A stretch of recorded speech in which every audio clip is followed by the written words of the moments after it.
Baik, Assalamualaikum warahmatullahi wabarakatuh.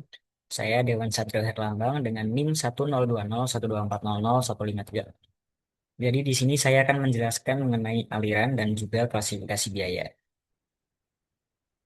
Oke, untuk kontennya sendiri itu nanti bakal berisi pengertian dari biaya, aliran biaya, lalu klasifikasi biaya berdasarkan fungsinya, klasifikasi berdasarkan perilaku, klasifikasi berdasarkan hubungan dengan produk, dan manfaat klasifikasi serta aliran biaya. Oke, pertama pengertian biaya. Biaya atau cost adalah pengorbanan sumber daya ekonomi yang diukur dalam satuan uang untuk memperoleh barang atau jasa yang memberikan manfaat di masa kini atau masa depan.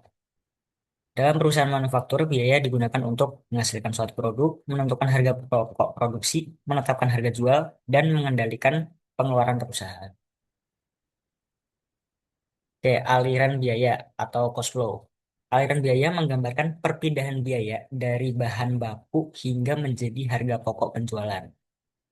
Oke, jadi alirannya itu dari raw material lalu menuju ke work in process atau barang yang dalam produksi prosesnya, lalu finish good, dan juga yang terakhir adalah harga pokok penjualan atau cost of goods sold.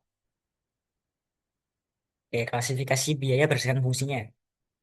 Di sini ada tiga, yaitu ada biaya produksi, biaya berhubungan langsung dengan proses pembuatan produk. Contoh, itu bahan baku langsung, terus tenaga kerja langsung.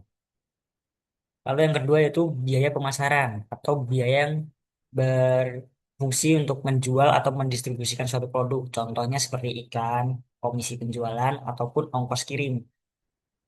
Lalu yang terakhir yaitu biaya administrasi atau biaya untuk kegiatan operasional kantor. Contoh seperti gaji staf, ATK, ataupun listrik.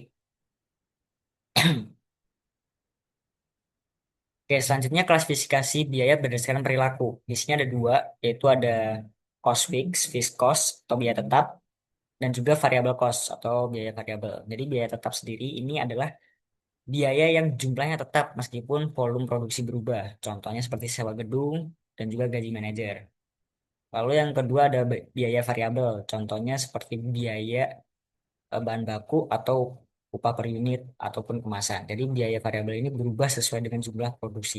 Oke, sebenarnya ada satu tipe lagi yaitu biaya semi variabel, di mana dia ini eh, cenderung berubah tapi tidak konstan gitu.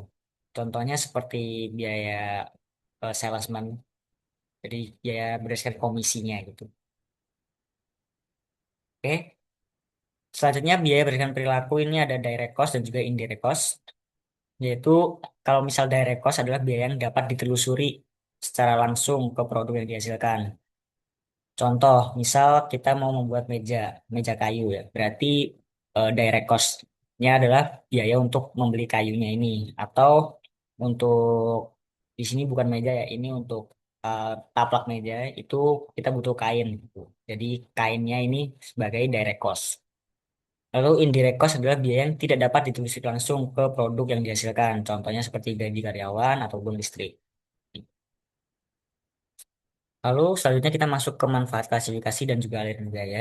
Untuk klasifikasi dan aliran biaya itu membantu perusahaan untuk menentukan harga pokok produksi, menghitung laba secara akurat, mengendalikan biaya operasional, membantu perencanaan anggaran, serta mendukung pengambilan keputusan manajemen.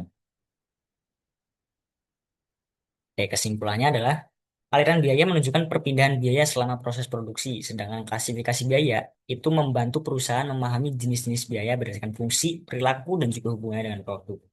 Jadi untuk klasifikasi biaya ini adalah eh, pengetahuan dasar yang digunakan untuk manajemen ataupun pengelola perusahaan agar tahu gitu dalam aliran biaya ini terdapat jenis biaya apa saja yang bakal digunakan untuk melakukan cek nanti di akhir.